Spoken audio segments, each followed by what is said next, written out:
Good evening, everyone. Thank you for joining our Asia Collaborative webinar, the first of a series we plan to conduct in 2021. I am Shamila Neelakandan, partner at HKA, the moderator for today's event. I currently look after the business operations in Malaysia and Singapore, and I'm based out of Kuala Lumpur. For those of you not familiar with HKA, we are the world's largest consultancy providing expert and advisory services on dispute management. Our services focus on delay, cost, forensic accounting, commercial assessment of damages, and technical engineering services. Now, Asia as a tiger economy is of interest to most of us who are curious how a caged tiger can leap with roar when released again. I speak in the context of the recent and continuing impact of the pandemic vis-a-vis the economy. 2020 was a year that started full of promise, but ended up with most countries within the region suffering a recession, following a drop of investment and business activities. Consequently, major players in the construction industry are anxious of the prospects that hold for 2021. Today's topic will shed some light on key considerations in succeeding in the Asian market and to be better prepared in terms of risk, dispute management, as well as lessons learned from the pandemic. I'm joined today by my esteemed colleagues from our various offices in Asia. But before I introduce them to you, just some housekeeping rules, please. You're in listen-only mode. All attendees are muted by default. If you have any questions, please use the chat window and we will respond at the end of the session. We also plan to launch poll questions on 3 occasions during the session, and these will be also translated into Mandarin for our Chinese-speaking guests.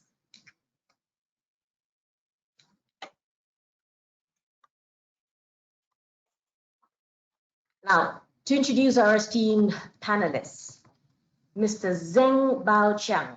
Mr. Zeng, or Bao, as he's known, is HKA's operations lead in Beijing. He has over 20 years experience in disputes management, specializing in project planning and forensic delay analysis. Bao is also one of our regional delay experts and has extensive international experience across Europe, Africa, Australia, Middle East, and Asia. Personally, I've known Bao for over 15 years now, having worked with him previously in London and Dubai. Bao is a native Chinese and a proud father of 2. Our next speaker is Hamish Egan. Hamish is a chartered financial analyst and chartered accountant. He manages the forensic accounting and commercial damages team in Singapore, specializing in business valuation and quantification of commercial damages associated with complex disputes.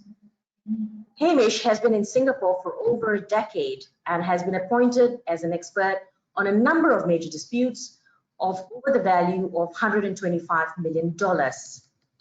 As a native New Zealander, Hamish is a keen rugby player, but has never trialled with the All Blacks. And finally, Maximilian Benz, or known as Max to most of us, is a chartered quantity surveyor and an experienced contracts manager. Initially having worked with consultancies, contractors, and developers, Max's key focus presently is expert witness work on quantum matters. Over the last 6 years, Max has been based out of our Dubai, Hong Kong, and now Singapore offices and continues to serve clients on various projects in the Middle East, Asia, and the United Kingdom. Max's hobby lies in winter sports, particularly skiing, but he hasn't done much of it recently with the travel restrictions. So a warm welcome to all our panelists. Before we go on to the questions, I'd like to pull up the first poll question, please.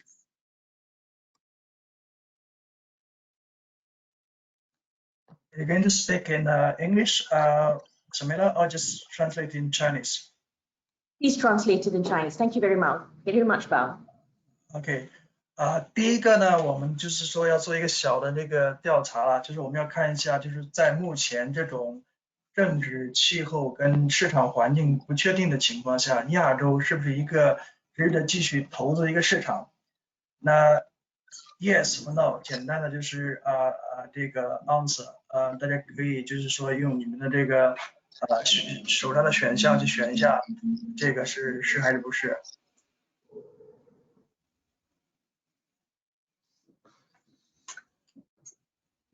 ？That's an okay. Hand over to you, Shamila. Thank you very much, Bao, for translation.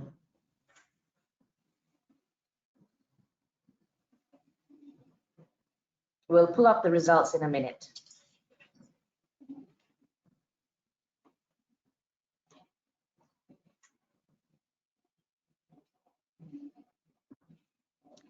Interesting to see full confidence in the Asian market. I'm very, very pleased. With that, we'll move on to our first question.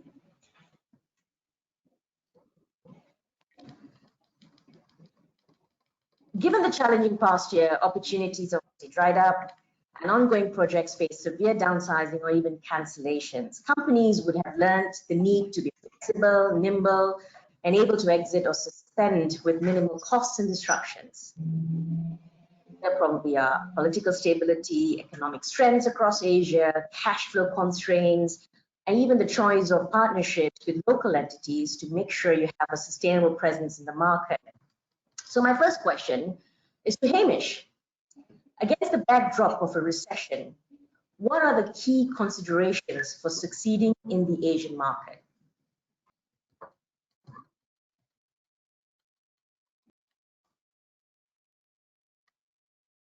Hi, everyone. Thank you so much for joining, and thank you, Shamila, for the introduction.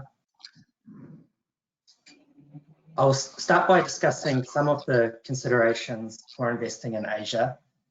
Firstly, the fundamentals. So the fundamentals include cash flows and risk. The fundamental determinants of value are the cash flows to be received from an investment and the risks attached to those cash flows. Now, Shamila mentioned uncertainty. Now, when faced with uncertainty, such as during the current pandemic, the fundamentals are as important as ever, but care does need to be taken in assessing new projects. For example, it is important to assure that all inputs into the assessment of a project, such as the assessment of future revenues and associated growth, which can be high, especially in Asia, and the costs are not out of date when the analysis is completed. Now, the risk can be quantified by estimating a discount rate, which incorporates various factors such as the risk-free rate, the beta, and the equity risk premium. But for this presentation, I'll just touch on two specific risks, namely the political risk and project risk. In this context, political risk is the risk that the government action will negatively affect the cash flows of an investment. This could relate to, for example, taxes, regulation, currency valuation, or tariffs. Now, political risk can be estimated, and I show a summary table of estimated country risk premiums on the slide, on the table on the right. The measurement of these risks is outside of the scope of the presentation, but I would touch on some of these. So this data is provided from an external source and is dated as at 31st of December 2020. Now, as we can see, following recent news and events, for Myanmar, we know that the Myanmar military is currently attempting a coup against the people of Myanmar. And as we can see on the table on the right, before the coup started, actually Myanmar had a very high country risk premium of 6.3%. So given recent events, with the benefit of hindsight, it appears that this percentage is wholly justified. And just a reminder, so conceptually, that the bigger this percentage, the greater the risk. Now next, I'll briefly mention some project risks that should be considered for making investments in infrastructure investments. These would include construction risk. So this considers concerns as to whether a project will be built on time as required. There are also operational risks. This concerns whether the facility will be maintained and be able to be operated as required. For certain investments, there may also be reserve or production risk. This would concern whether expected reserves, for example, for oil and gas, will be able to be extracted as expected. Another important risk to consider is counterparty risk. This concerns the risk associated with the counterparty. So this is very common in Asia, where we see joint venture into a foreign country. And this may also include additional political risk if the project itself relies on the government for things such as concessions, licenses, or permits for infrastructure projects. And then lastly, I'll just touch on local partnerships are a key consideration for investing in projects in Asia. It's very important to consider the who you'll be going into partnership with and what are the key benefits of that partnership, and also what are the key risks of that partnership. Thank you, Shamila. Thank you very much, Hamish. I think it's clear that project risk and partnership risk to some extent within the control of a certain entity, but definitely not political risk. So interesting perspective. Thank you. Next question. The biggest game changer for the Asian market has been the Belt Road Initiative, introduced in 2013. And since then, the Chinese investment has been key to this market. It remains the main driving force behind economic growth in this region. Now, second question I'd like to pose is to Bao. In the context of fostering ahead with the initiative in the coming years, what are the more common challenges Chinese entities face in the execution of projects in Asia? Thanks, Shamila, for the questions. I think generally from my experience or what I see in the Asian market, there's some common challenges with the Chinese company. As one of them, probably not the top, I think I'll lead them first, is political interference. This is one of the common challenges we have seen in the recent years. And these can happen with the current government, or it's more often when there's a change in the government. So they tend to lead into this like change in the foreign and domestic policies. Now we can see the typical example of this is the cancellation of the high-speed rail between Malaysia and Singapore. A second one, I think, is difficult and ever-changing local regulations. This could be a change to a particular government approval procedures, or could be a change to environmental requirements, or could be a change to the visa requirement to people, how people can bring bring people to the project. And certainly, I think there will be an imbalanced relationship between the parties, the contracting parties. So nowadays, the Chinese company are generally pretty good in technology, in how to construct the project. But I think, on the other hand, they are contractual, commercial, and like skill expertise may not be at the same level. So I think they probably cause in the administration of the contract, there may be an imbalance like the relationship between the parties.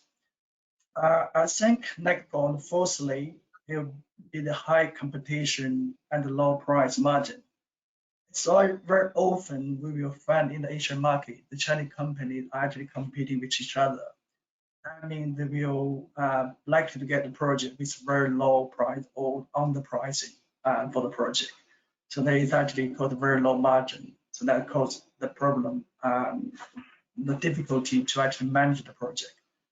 Lastly, but probably not least, I think still language or culture also add to the equation for the challenges.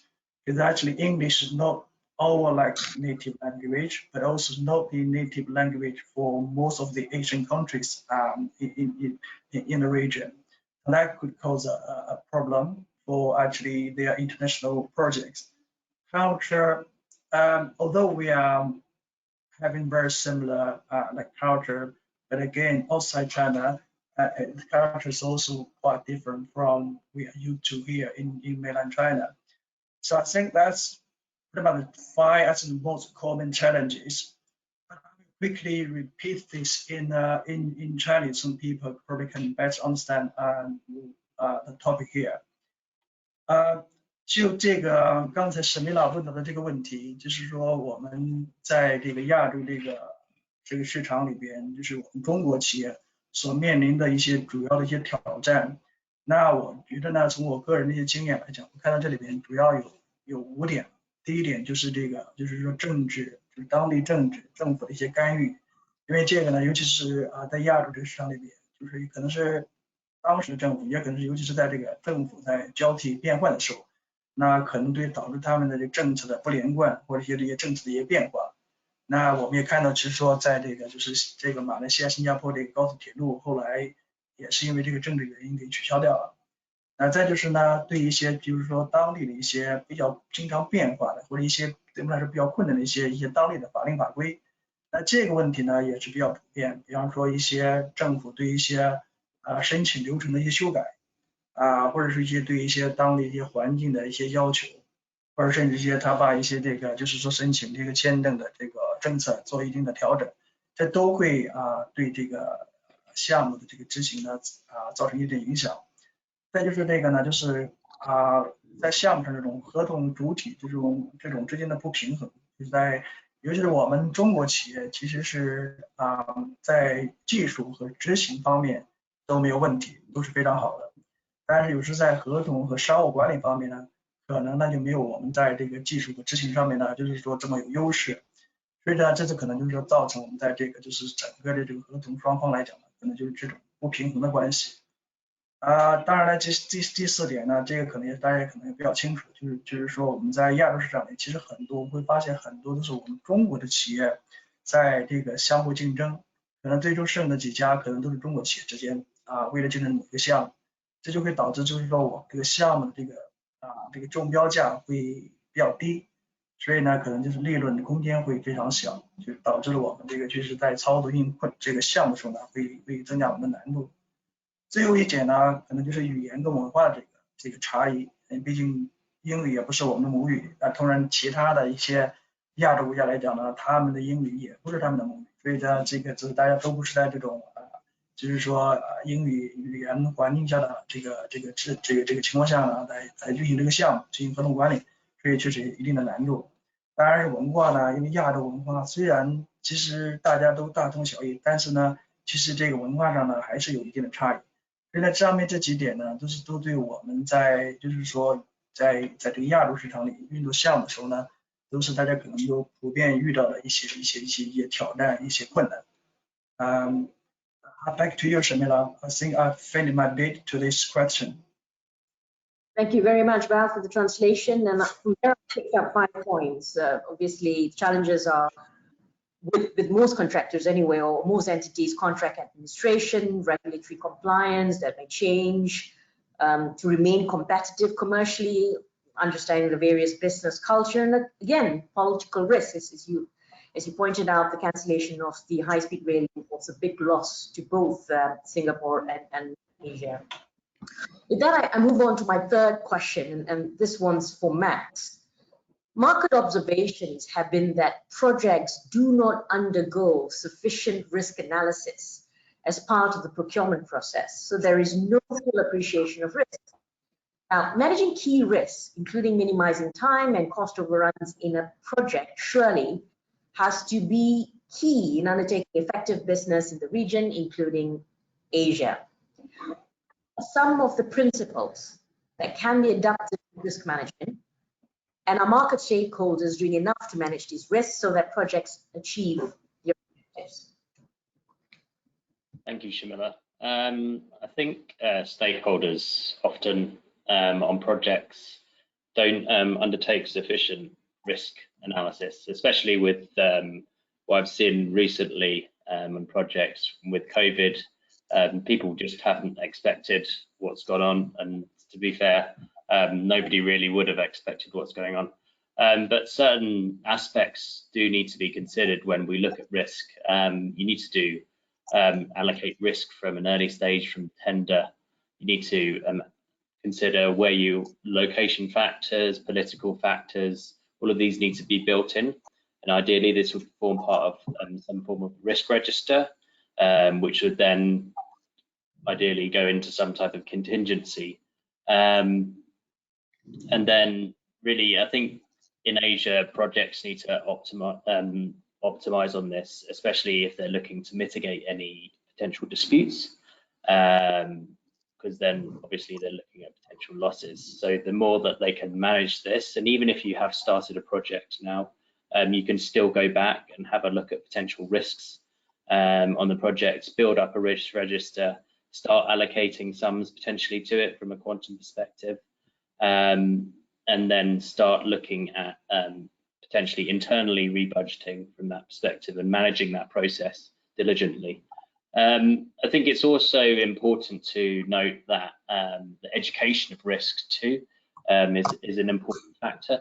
So how do people know about managing risk on a project if they've not been educated about it? So I think that comes through such places like your Royal Institution of Chartered Surveyors, or engineering institutions, or FIDIC, or NEC, so be it. And really, it comes from a bit of on project learning, so reading through your contract and understanding where the risks are within your contract, and also through institutions developing courses to allow people to understand those factors.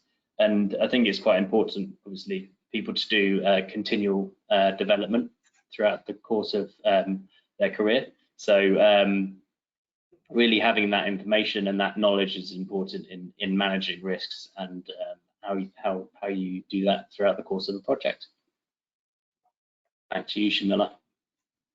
Thank you very much, Max. I agree with you.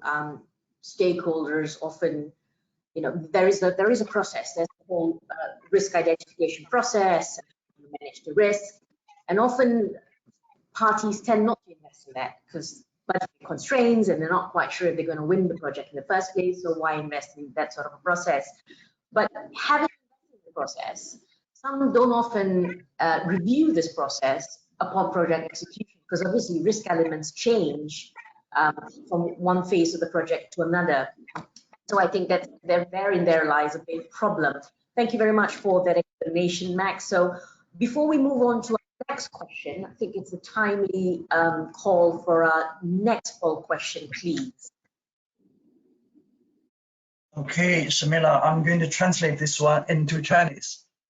Please do. I think the question is, 作为一个公司，如何能够比较好的，就是说能够保持我们对国际市场的一个兴趣，同时呢要减选这个在国际做国际工程项目的这个风险。那下边有4个选项，大家呢可以根据自己的这个就是经验或了解的情况，然后做出自己的选择。当然这是个多选题。第一项呢就是说要在这个起草合同的时候呢，要进入一个就是说对我们或者对一方有利的一个合同模式，就是说可能比方说对我们这一方这种合同，就是说单方面比较有利的合同模式。再就是呢，第二个问题就是说用这个 FIDIC 这种标准的这个范围合同模式。第3个选项呢，就是说如果发现延误的时候呢，总是试图去对这个就是时间和费用的索赔呢，跟这个对方呢进行沟通，就是说在发生延误的情况下，然后对这个时间和费用的索赔进行有效的沟通协商。第4个选项呢，就是说我们要选择一家当地的，就是说关系网比较密切但是呢技术上有比较胜任有经验的这种当地的这种合作方跟我们一块来做这个项目。所以这里边就是说如何更好就是保护我们在做国际项目的这个兴趣，同时呢减免这个风险。在这边有4个选项，第一个就是说增进，就是说选择合同的时候呢，选择就是说对我们就是说对一方有利的合同，这样可能就是说可能就是对路边对我们自己有利。再就是说用FIDIC的这种合同模式。再就是第3个选项呢，就是说在这个就是说发生延误的时候呢，要进行这个时间和费用索赔的这个沟通协商。第4个就选择一个比较关系网比较好的当地的合作伙伴。Shamila, okay, back to you. Thank you very much. We'll just give it a minute before we pull up the poll answers. Yeah.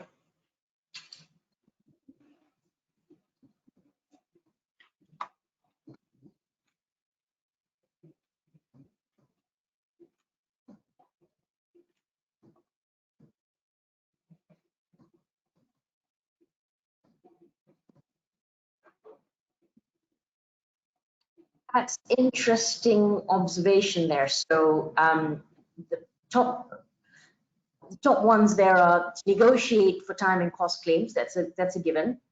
And of course, choose a well-connected, technically competent local partner. That's also a given. Now, I understand, I'm trying to assume here into the thinking of people who are attending this. I understand probably why there were lower ranks for use only FIDIC suite of contracts. We know with most projects worldwide, when there is a local party or a government entity or some other party on the other side, they may not use a FIDIC contract or internationally recognized contract. They may want a bespoke contract, but it's heavily based on FIDIC or the likes of FIDIC. So it's to suit the project. Not everything can be fixed into one sort of a type of a standard form of contract. So bespoke contracts still predominantly quite popular. Now, entering into a contract favoring one party, preferably yours, that's probably what everybody wishes. But again, as Max touched on earlier, it's all about allocating risk according to who can actually accommodate it and deal with it. So, you know, I think it cannot be lopsided. It has to be recognized, identify a risk that can be managed and allocated correctly. So thank you very much for everybody for participating in that poll question. We'll move on to the next part of our webinar. So now let's turn to COVID-19 and its implications on projects. Over the year 2020, significant number of projects suffered losses as a result of the pandemic. So Hamish, I was just wondering if we could get a sense of the extent of the COVID-19 pandemic impact on asset values, perhaps with reference across sectors and perhaps countries within Asia. Thank you, Shamila. To review the impact of COVID-19 on asset values, I'll take a very, very high level approach and review the changes to prices on various share markets for my analysis. I will show some slides. I will look at Asia on the following slides, but first I will use the US share market as a benchmark.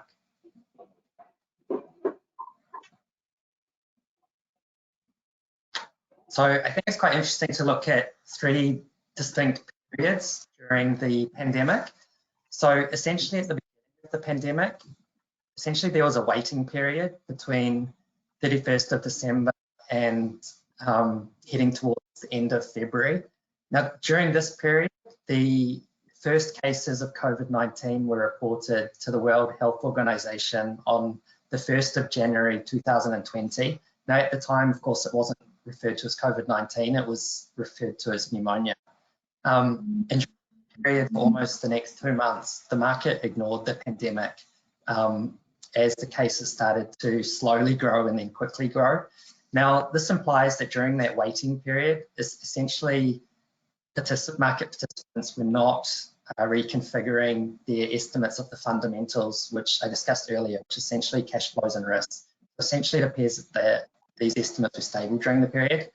Now, towards the end of February 2020, the number of cases really grew a lot. And Italy, for example, registered its first deaths from COVID-19 on the 19th, for COVID-19 on 22nd of February. And then they initiated their first lockdown in an attempt to control the outbreak. Now, once that happened, the market really took notice, and using this US data, which we're looking at the S&P 500, the index then lost 1/3 of its value between the 19th of February 2020 and the 23rd of March 2020. Now, this is unprecedented. So in comparison, during the credit crisis, it took around a year for the market to lose 1/3 of its value.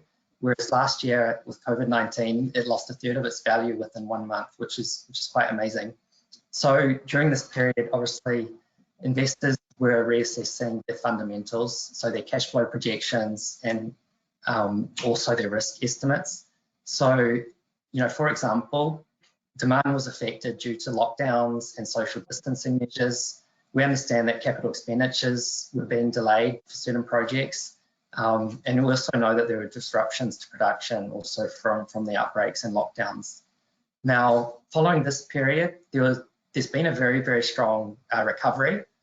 So the rebound has followed as government policies have set to limit the transmission of the virus and to provide support packages to the economy, such as spending packages to provide stimulation to the economy. Now, so during this recovery period, using US data, the share prices increased between the 23rd of March 2020 and the 31st of March 2021 by 78%. Now, on the following slides, I'll show you the differences across countries, sectors, and industries. So let's look at Asia. So starting with East Asia and also India, we can see the chart of the prices for the various indices are similar to what the data showed us for the US. So on average, the decline period showed a loss of 26%, and the recovery on average was 67%, with India showing the greatest decline and South Korea showing the greatest recovery. So next, I'll show you data for Southeast Asia.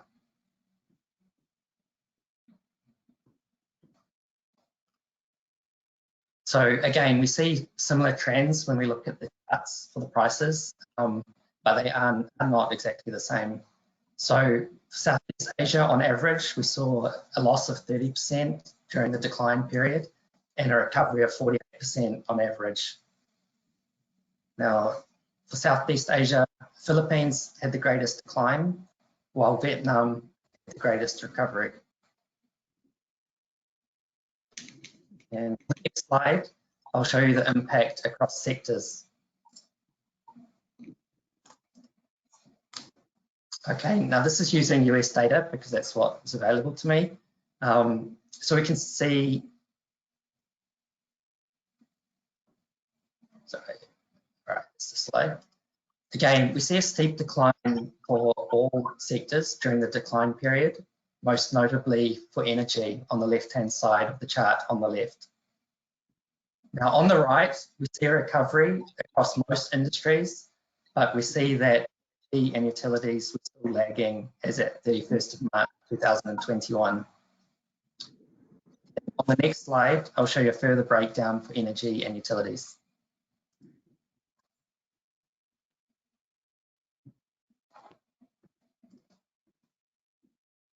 So here we see that certain industries perform better as measured by the share market performance. So I'll just summarize a few key points that we've seen on these different charts. So essentially we see that COVID-19 had a significant impact on cash flows and risks as reflected in the volatility of share markets. But what we can see from the data is that even though the pandemic is a global event, not all countries and industries have been affected equally. Now this analysis is high level, looking at the indices, the sector and the industries in aggregate, but we can expect the same analysis to apply at the individual company and investment level, where we would see that each investment, which may be similar to another investment, the impact will not be the same. Thank you, Shamila. Thanks, Hamish. That's a very interesting perspective. I mean, obviously, there's good news in terms of strong recovery, following adequate management of the COVID situation, and obviously a lot of countries have put in economic support packages that's eased the stresses that have been placed because of the pandemic. And very impressed that Vietnam has recorded the greatest recovery. Well, what surprises me is this last slide, really. In terms of the energy sector appears to be still pressed, and in terms of utilities, water and renewables and independent power seems to have recovered, and I'm just wondering if that's because of where investments lie heavily more in renewables and water utilities, and probably that's why they've managed to recover faster than the other utility sectors. I'm just assuming that, unless you've got a follow-up comment on that, Hamish. No comment at this stage. I need to go and look into the individual companies, why they should be better than the others. Essentially, this data is aggregating data of a whole number of companies underlying the performance in the charts. So, yeah, no further comment at this stage. It's an interesting observation. Thank you very much, Hamish. I appreciate that illustration you've given us. So still on COVID-19, but now shifting our focus to disputes and more on delays than costs, really. Our projects inevitably suffered delays, disruption, prolongation, and other losses. This has primarily been due to movement restrictions, travel bans, as you know, affecting procurement, supply, resourcing, and also cash flow. Now, given the effects of what we've seen and having to work under the new normal conditions, do contract provisions provide adequate protection for extension of time and additional cost claims? So I'd like BAO to respond in the context of delays and EOT claims, and also to consider contract provisions like force majeure and change in law in your answer. Over to you, BAO. Thanks, Jamila. I think we all have been through COVID, and I think the COVID claim we've done quite a few, but generally COVID-related claims are much more complex than the traditional or normal type of claims, and both in terms of contractual requirements and also the actual substantiation of the claim. And as you mentioned, the relevant contract provisions are the force majeure and the change in law.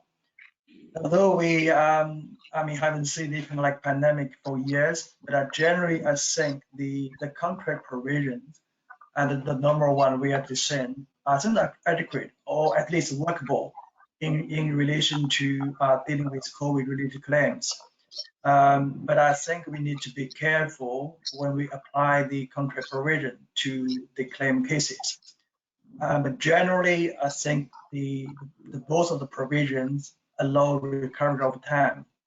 But I think just particularly in dealing with like COVID-related claims, normally I think there are two major aspects to consider. One is for things actually affected outside the project country, and the other is things happened in the project country. For instance, for the supply chain, it normally relate to various regions and countries that are actually affected by COVID at various stages and to a very degree. But generally, this is being considered as force majeure, although those procurement activities are also affected by the changes in regulation in law in the vendor's own country.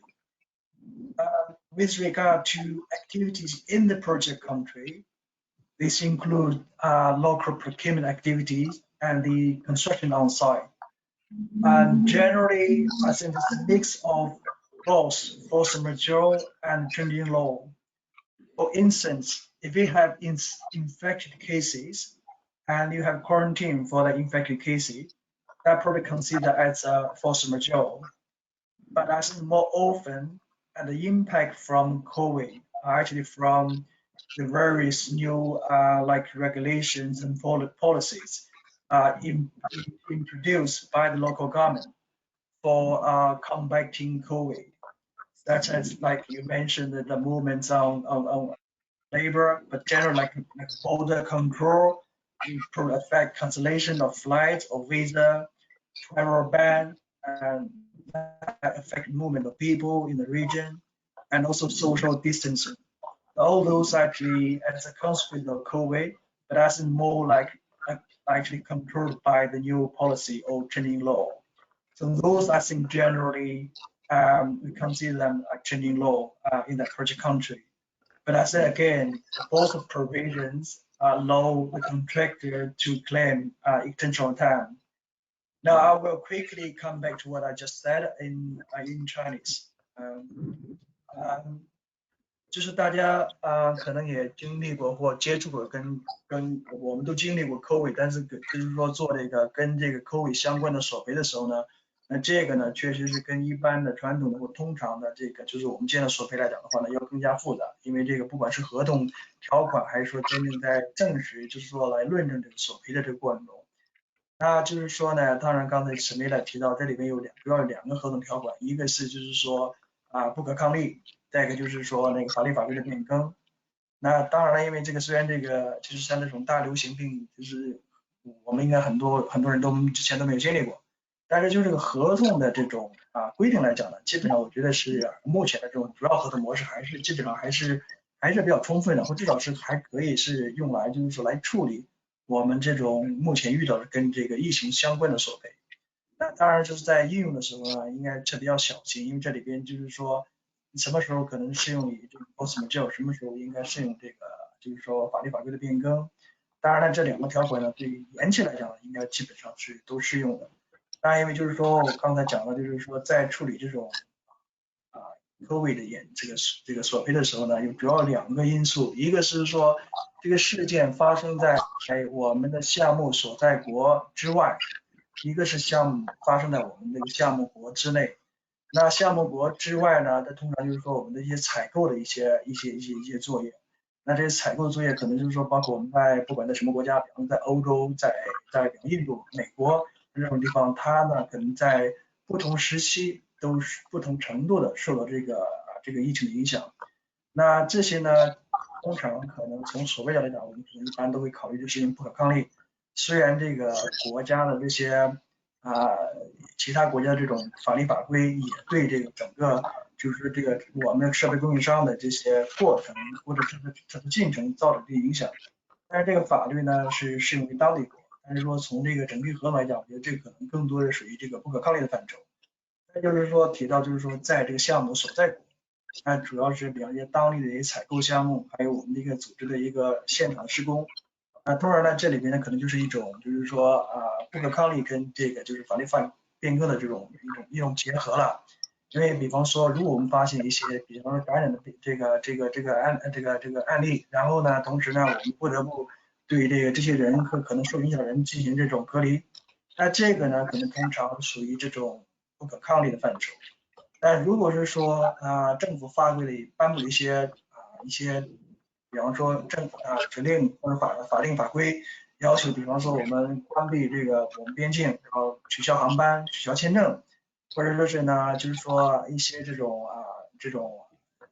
交通设施的这种暂停，阻止我们人员的流动，那这些呢，可能更多的属于这种法律法规的范畴。所以呢，可能就是说呢，在运用就是说这种合同条款的时候呢，要有针对性，可能哪一些条款适用什么样的一些影响因素。当然了，通常来讲，这两者呢都会给承包商这种索赔公期的权利。I think I'm finished my bit, Shamila. Back to you. Thank you very much, Bao. I think most contracts, bespoke, FIDIC, and the likes, there are options in terms of, COVID-19 situation. You've got force majeure, you've got change in law. Some even applied a suspension clause. The instruction came in writing for them to suspend works because there were periods where there's a complete lockdown. But as you say about, I think it's important to understand how to apply these provisions, particularly change in law, because the change in law might apply to only local regulations, local laws. But if the situation is outside country affecting procurement from another country, that's another issue entirely. So thanks for that insight. But just as an add-on, Max, perhaps you could give your views from a cost perspective, how successful these provisions, force majeure and change law and the likes have been in times of COVID and pandemic. Thanks, Shamila. I think what Bao touched on is correct. What he talks about, it's very difficult when circumstances such as the pandemic come around. Largely, force majeure clauses don't allow for the claiming of additional compensation. So they do, whilst they do allow for time. So people look for other avenues within the contract, and that tends to come through the change in law. Now, it's really important at this point early on, you firstly realise there is a pandemic occurring, and or a force majeure event, so it may be, and you need to start talking to your suppliers and your supply chain, because if something occurs in another country that is a force majeure, but not necessarily in your country, whilst you might try and argue it as a change of law, your contract is usually in the country that you're in and subject to the laws of the country that you're in. So trying to get around that might be very difficult if you're getting something supplied from abroad. You'll just have to, under the contract, it's your responsibility to get that, so you have to look at flying somewhere else. So first principles is to look at really your supply chain and make sure that wherever the issue is in terms of force majeure or the change in law, so it may be, you're looking at rearranging that where possible to mitigate any delays and costs. I think it's also really important to make sure, and we always preach this, you have good record keeping.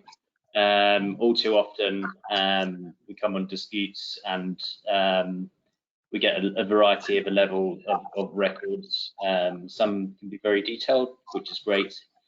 Some can be very high level, which is not too good when you're trying to prove your case really and substantiate it.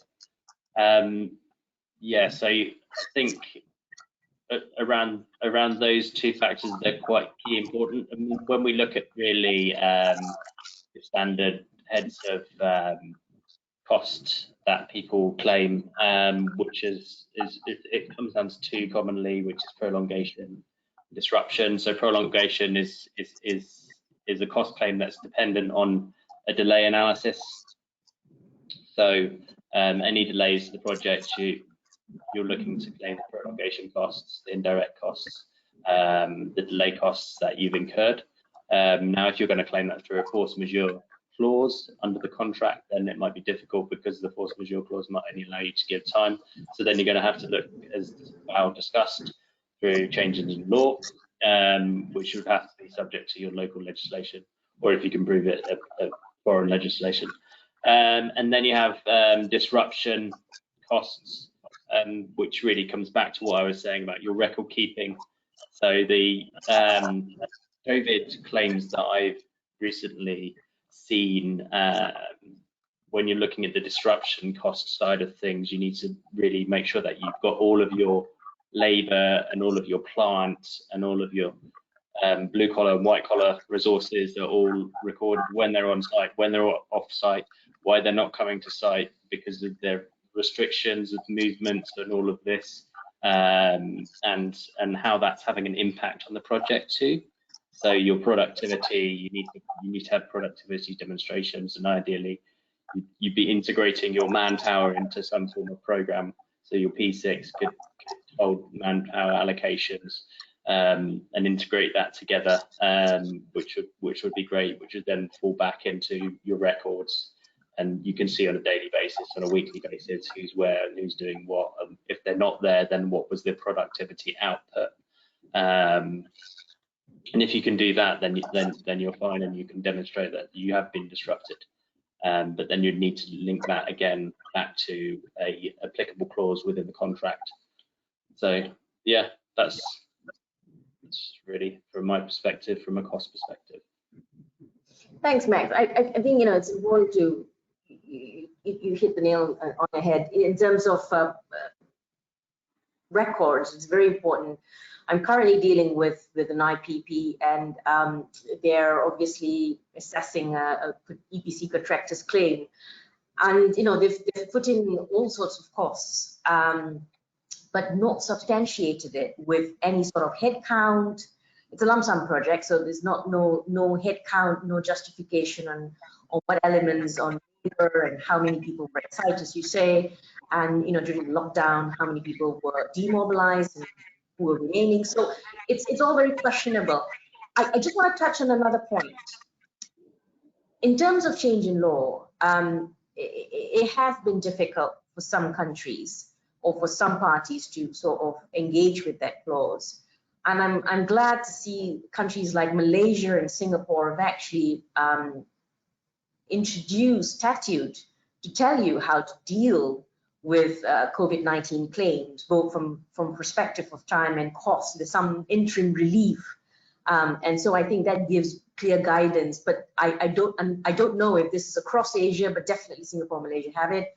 So that's another element and perspective that needs to be taken into account when discussing entitlement coming out of COVID. So I'll move on to the next question, and that's for you, Hamish. One of the consequences as a result of a project delayed or where there has been disruption to progress is the commercial losses suffered. What are the important underlying elements in claiming commercial damages suffered? Thanks, Jamila. Let me answer this by first giving an overview of the types of elements in relation to claims for commercial damages, and then I'll follow up by just mentioning briefly what we tend to see. So to start with, there's often a claim for wasted costs, which essentially relates to a claim for costs that have been incurred in the expectation that the contract would be performed. And then obviously, as the name suggests, the costs are wasted, so there can be a claim for those. Now, in relation to a delay of a construction contract, there is often a claim for additional financing costs which need to be incurred. Now, this amount can be significant depending on the duration of the delay, and particularly combined with the delay in receiving earnings to pay down the borrowings. Now, in addition, a claim for loss of profits may be made. Now, this relates to a claim for the profits that the affected party expected to earn had the contract been performed. And then lastly, in some cases, a claim may be made for the diminution in value of a business or project. Now, in relation to projects in Asia, but also worldwide, we often see disputes caused by delays to the construction of large projects. Now, this can result in significant additional financing costs and loss of profits, which can be claimed, and that can be very, very significant. Now, another type of dispute we often see relates to post-acquisition disputes. So, for example, this would typically occur where a company is sold and then problems have arisen after the sale and a claim is made against the seller for the decrease in value of the company. So, yeah, that's just a brief overview of the elements within claims. Thank you, Shamila. Thank you very much, Hamish. And we'll move on to Max for the next question. It's on disruption and loss of productivity, something you touched on just now, Max. Personally, almost all of my COVID-19 claims I've been involved with have involved claiming for movement restrictions in labor, equipment, material, either from a procurement or work progress perspective. So, Max, with lessons from the pandemic, what are the likely areas contractors should consider differently in projects going forward?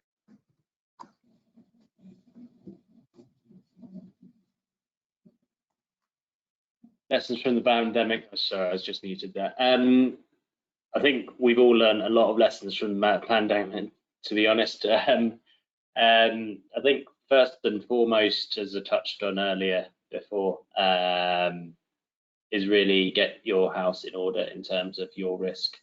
Like understand what those are, learn about risk where possible, and really incorporate that and then manage it throughout the process, the duration of a project, right through to the end. I think going forward, you need to understand productivity factors. How can you manage that if you've got half your workforce that's just been put in quarantine? Because, for example, in Singapore, we had a massive outbreak of labour, which had various impacts on various parts of not just construction but society as a whole, because you have general maintenance and everything here. So how did they manage that? And well, pretty badly, to be honest, because you had unclean streets and gardens that were unkept and parks that were overrun and the like. So you need to consider those factors. How are you going to manage the mobility of people and resources throughout the performance of the project? So you need to have considerations on that. Do people need to be on the project as a whole? Can they be working remotely? Obviously, if you're blue collar, then ideally they're there, and they'll be working on the machinery or working directly involved in the project. I think also looking through your contracts when you're moving forward into a new project, you need to, and this comes back partly to the risk register and understanding of your own risks. You need to really consider the contract. All too often, we end up looking at through contracts for international contractors, and there's some onerous clauses in there that they've just passed through the system and nobody's really picked it up. So and obviously in consideration of a pandemic, one that's recently occurred, and these pandemics are occurring more frequently in recent years, with swine flu being the last. We had the Ebola outbreak, and now we've got COVID being the worst, obviously, because it's completely global. So these are going to become more regular things unless we do something which would need to be on the governmental basis, which doesn't seem to be going to be happening anytime soon. So you need to really look into your contract and what provisions in your contract do you have. If you want a force majeure clause, like what is the force majeure clause? What does it say? Are you entitled to cost? Maybe you want to have a look at that when you're in the tender stage. I don't know. And then what's your exit provisions within a contract? If you're in a standby because of a pandemic, is there a set period of days before you're allowed to leave that contract? As Hamish was touching on there, like if you're delayed for a period of time and you're financing all of these staff that have just been stood down for a period of 100 days, and you're trying to claim force majeure, and the force majeure cost clause does not give you cost, then you're making a loss over a period of 100 days, and you're financing your staff, blue collar, white collar, so be it, and all of the rental of all of your equipment and machinery. So things like that really need to be considered moving forward. And then, as I touched on before too, you need to add in provisions for any supply chains, the procurement. You need to think about potential mitigation. Not just have all of your eggs in one basket as such, so it's all coming from, all of your steel's coming from India, or it's coming from China, or wherever it may be. Maybe you need to consider like having a bit here and a bit there. Yeah, I think those are the kind of the key factors moving forward that contractors should consider in light of recent issues. Thank you, Max. I think, just to put it into context, productivity issues, how do we deal with that? Are there alternative resources available locally? Can they be done remotely? The appropriate contract clauses, obviously exit clauses, as you say. At what point would termination option be more viable and probable under the contract? The other key thing is probably providing for storage and preservation, because a lot of projects had to undertake preservation works during a total lockdown. And then, there's the additional cost of storage as well, and looking at alternative supply chains. So you've touched on all of those, and thank you for that. My last question really today is for Bao. Now, putting things into context, with the fallout from the coronavirus threatening to intensify the disruptive influences that already bedevil projects, what factors are likely to increase prevalence of disputes? And would the adversarial route be the best approach in the circumstances? Over to you, Bao. Thanks, Milan. Just touch on a little bit the current situation with COVID. I think in China at the moment, COVID is kind of like under control with very minimal like new cases in various regions, but the economy and recovering as this year really well with, I think talking about GDP growth of 8%. But again, I think for most of other countries in the region, it's probably still in recession as a result of COVID. So I think the COVID is likely to further intensify the disruption influence on many of the projects in the region. In the short term, I think the tension or probably the risk in project includes like the squeezed cash flow.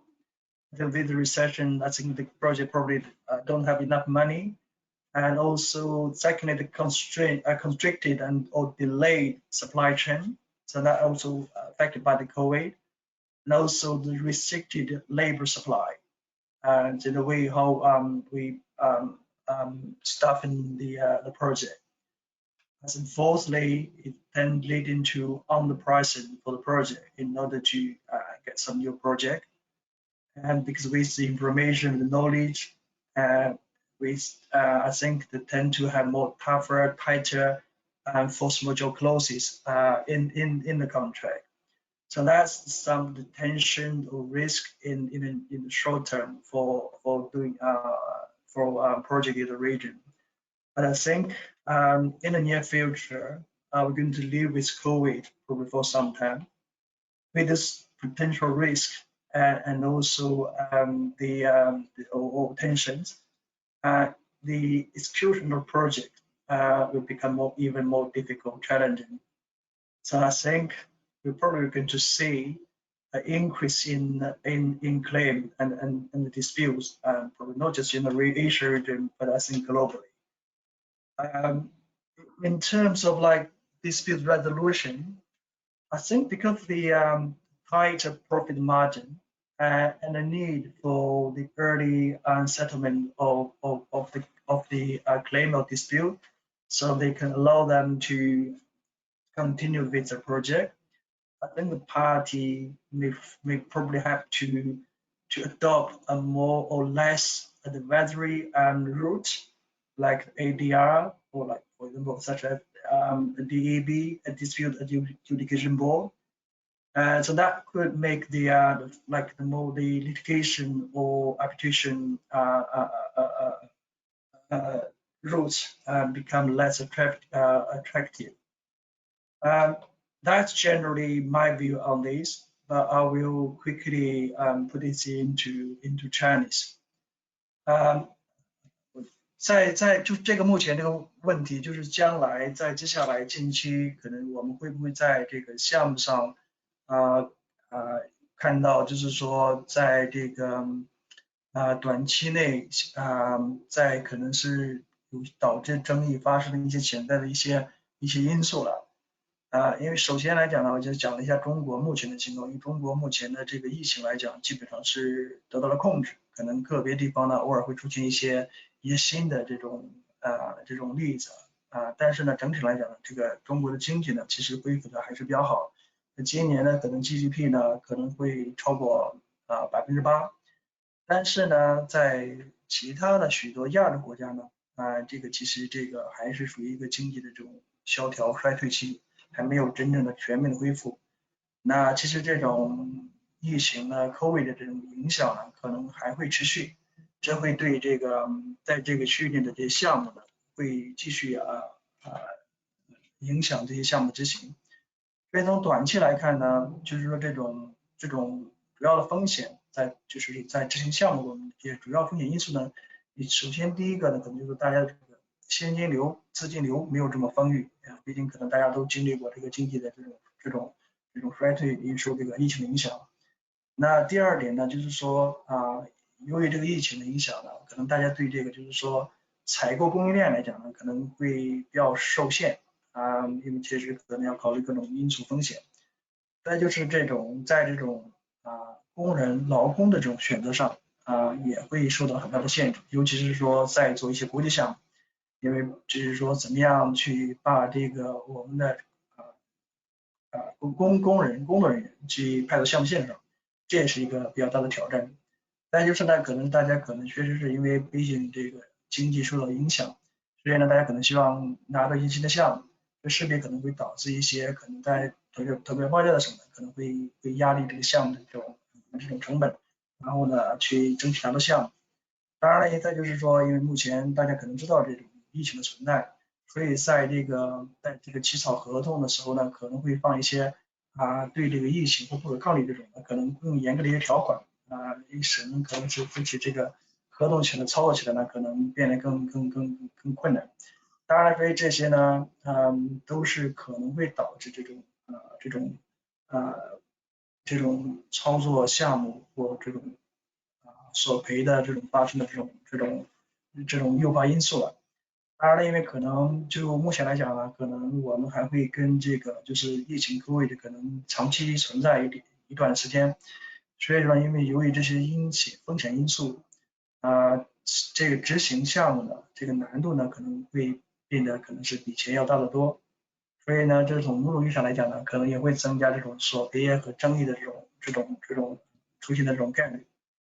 当然了，因为这个呢，说到这种争议解决，因为毕竟这个大家可能像这个里边的这种利润空间其实是相对来说比较小，而且呢，可能就是说也希望尽快解决一些争议，可能大家可能不得不或更倾向于去选择一些各种就是非正式、非常这种敌对性的这种争议解决方式比方说我们的 ADR 这种替换的这个争议解决方式他们可能用的比较多的就是 DAB Dispute Adjudication Board。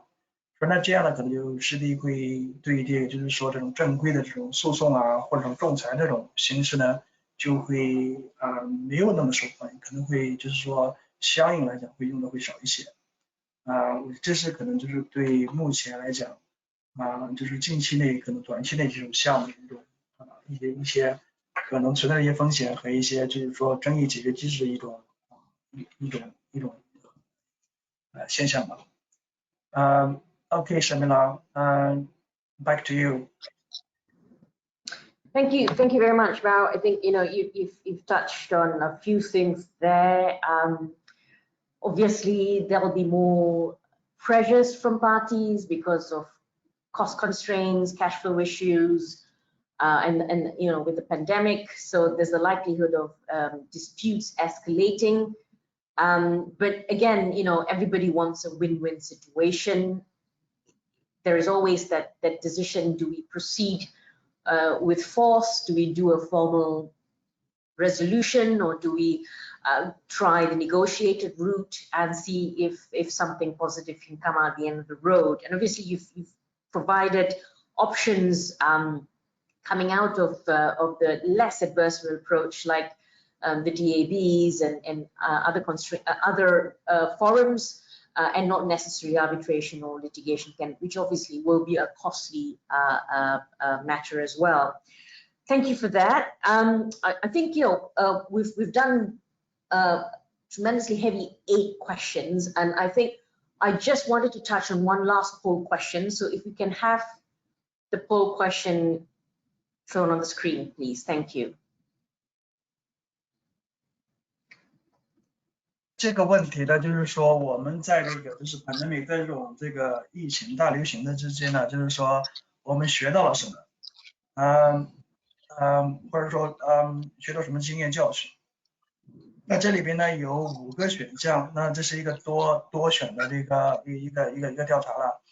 第一项呢，就是说在这个起草合同的时候，是不是就要更防御性更强一点，就是说 defensive， 就是更在里边更保守，更防御性更强一点。然后呢，在争议解决第2项，在争议解决的时候呢，是不是选择那种更敌对性更强的这种模式来解决争议，比方说是更正式的，比方诉讼、仲裁。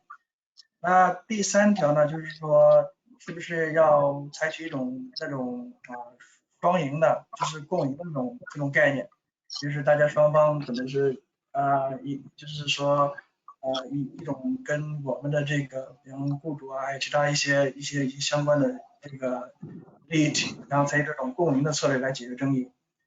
第4点呢，就是说需要增加我们的一些就是说这种风险的这种预备金，可能是在这个我们的这个成本测算的时候增加这部分的这种预留这种风险预备金。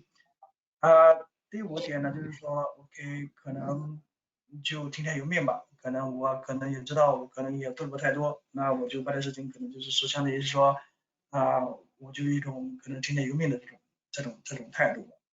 那这里边呢，就是说对，是关于这个疫情的这种我们学到了什么5个选项，大家根据自己的可能对这个事情的这个看法，然后可以选择自己认为的这种比较适合的这种选项。Okay, Shamila, back to you. Thank you very much, Val. We'll just give it a minute before we call out the poll results.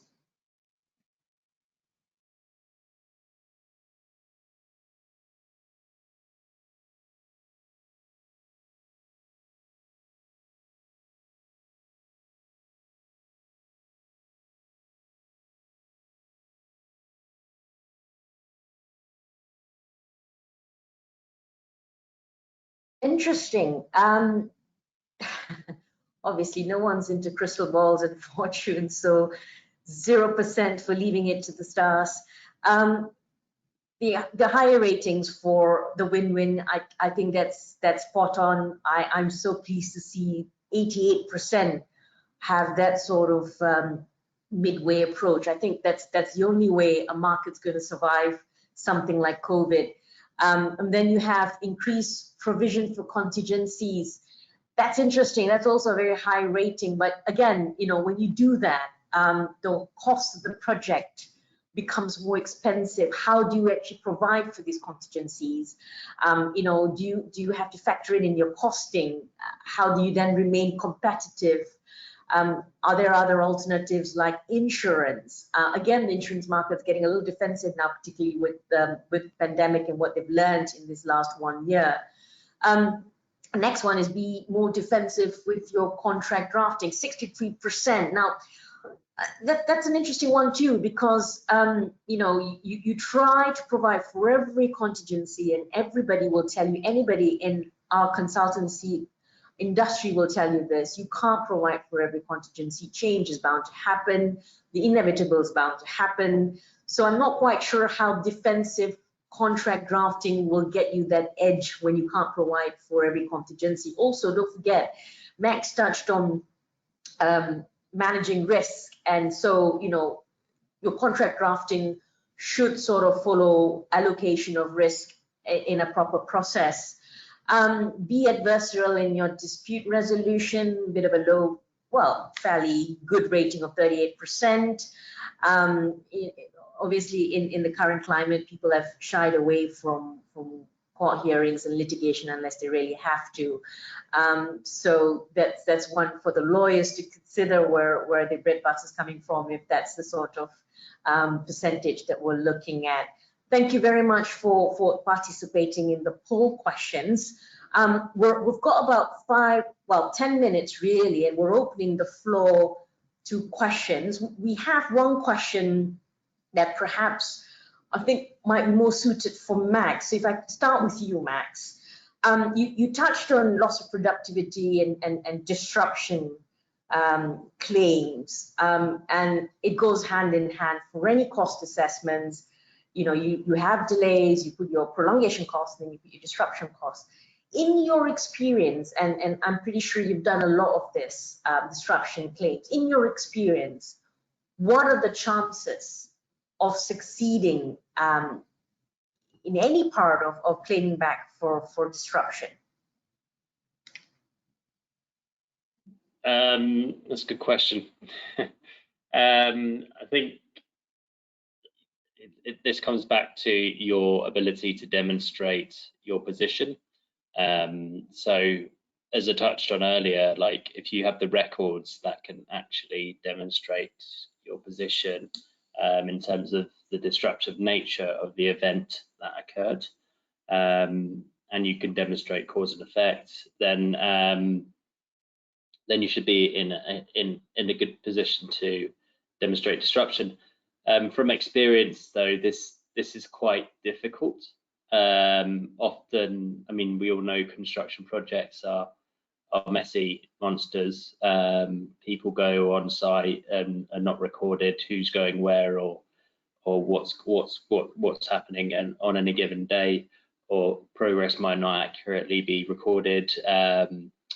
So all of these factors play in, and really to demonstrate disruption, it all comes down to an accurate reflection through the records of your blue collar staff, your plant and labour on site, and then tying that into the actual event that occurred, which ideally would relate to something within the programme. From my experience, I'd say a lot of contractors, they want a disruption claim. They present a disruption claim. However, they're lacking in the records behind the disruption claim, and that's where it falls short.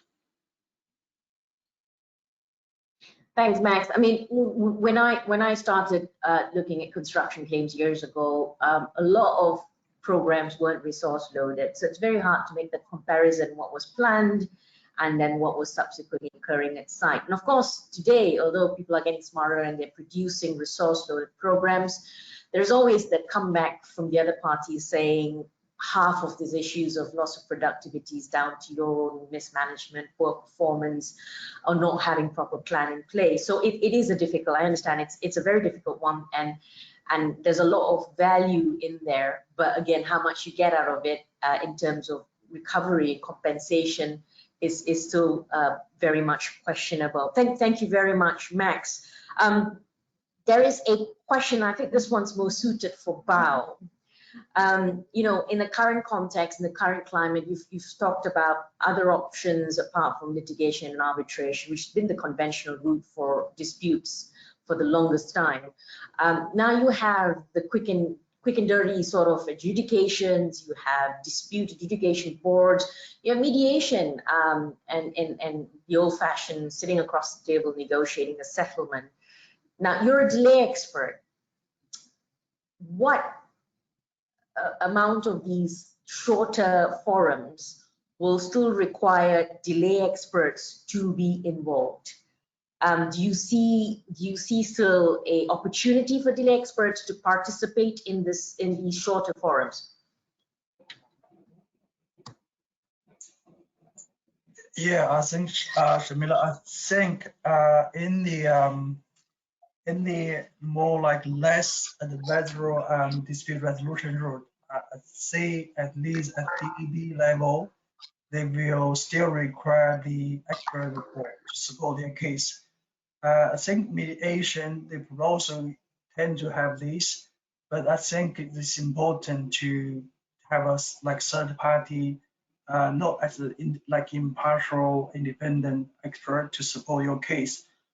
So that I just had done an expert report for DEB, so that actually it felt less because that's the time frame will be much less, but still say probably less advisor, but still we have lawyer and expert on both sides. So in a way, I think the cost effective in terms of actually resolving the problem. I think that's more probably reasonable way to see that ADR is compared to the formal dispute resolution, and the time frame is much shorter, so they can get it done in a few months. But again, DEB is not the final result. If people don't actually agree or disagree with the decision by the DEB, now you have the chance to go to arbitration again. And I see this is quite often people revise the third party expert determination to a DEB board.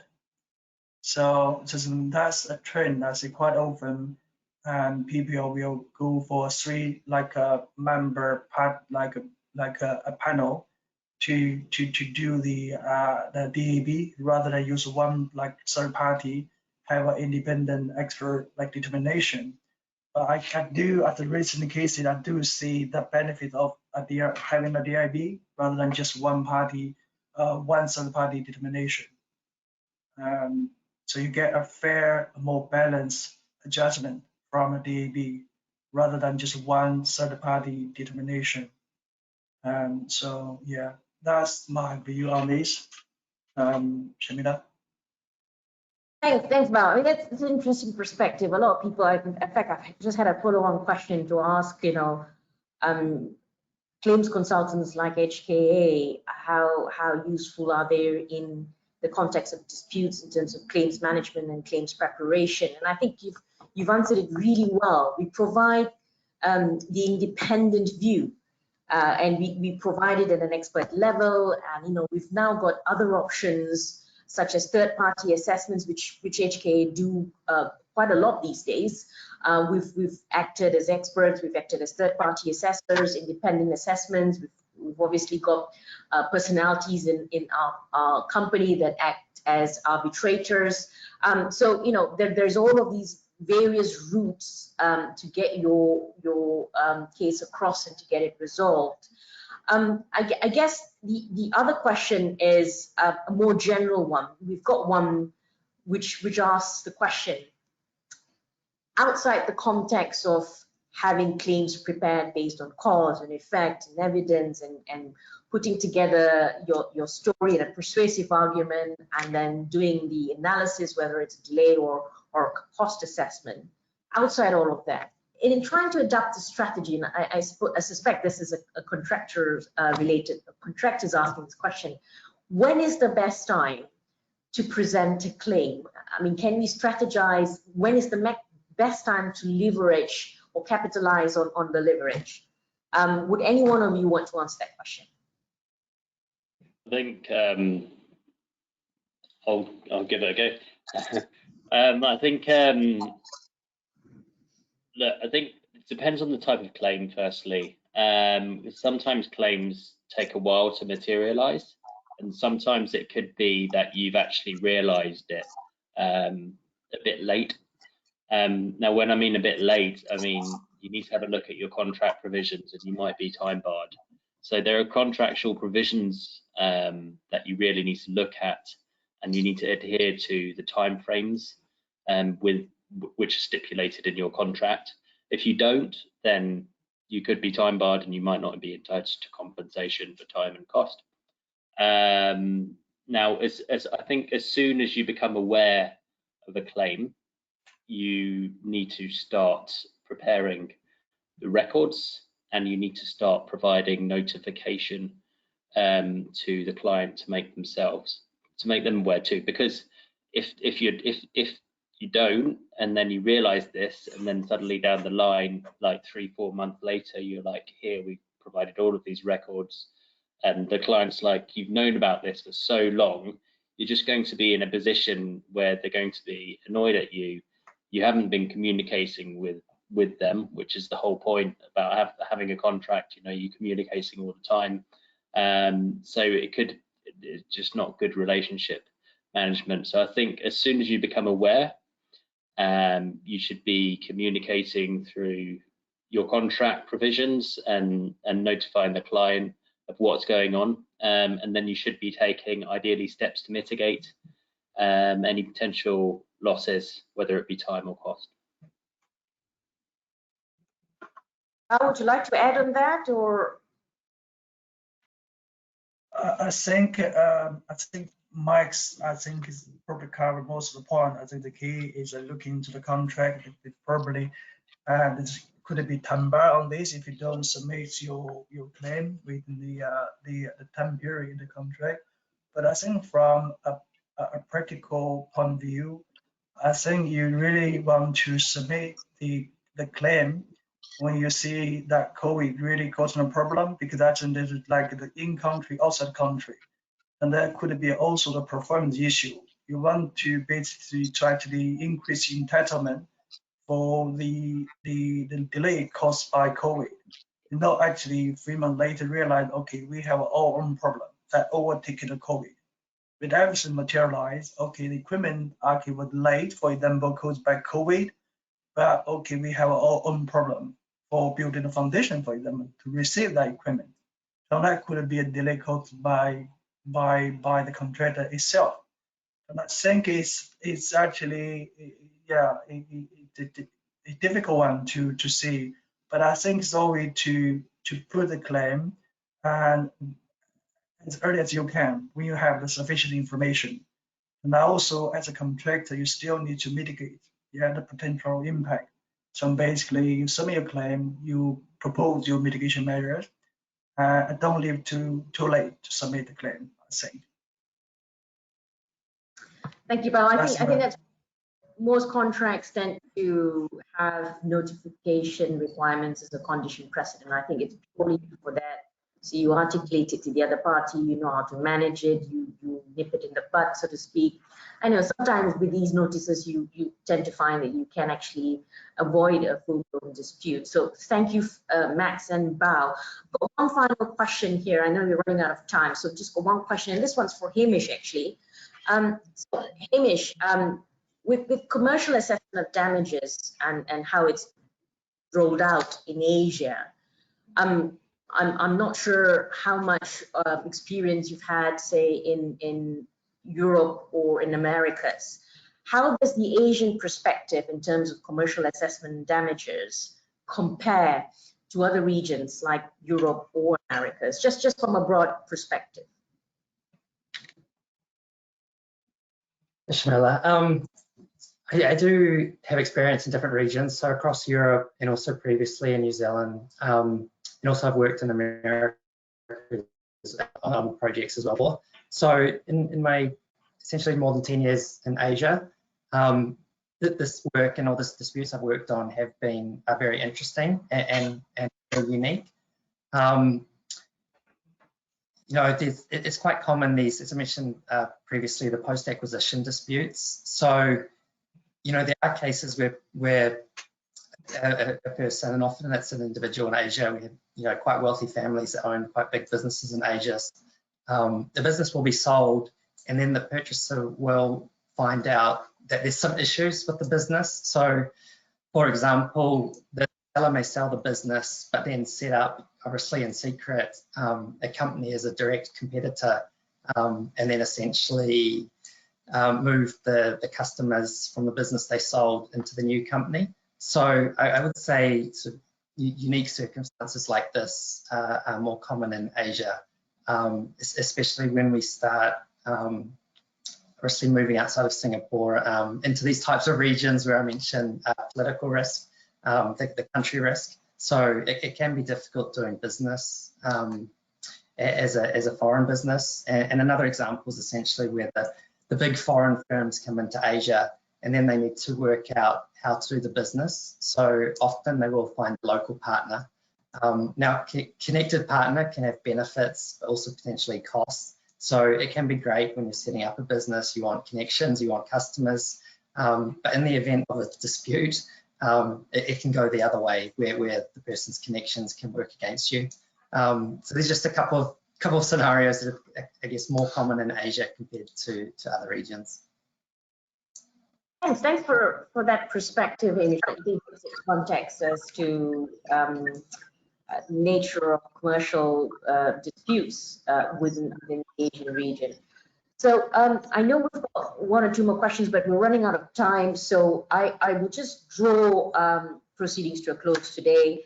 Firstly, a huge thank you to my colleagues, Bao, Hamish, and Max. I also want to thank Crystal Lim and Kylie Liu for organizing and marketing this event. We'd like to also ensure that, you know, any questions you have, and if you want to have follow-up discussions with panelists, you're more than welcome to address them through an email that we're going to provide you with on the last slide, business support Asia@hka.com. That's business support Asia at hka.com. If you email your questions to them, they'll know how to channel it to one of us.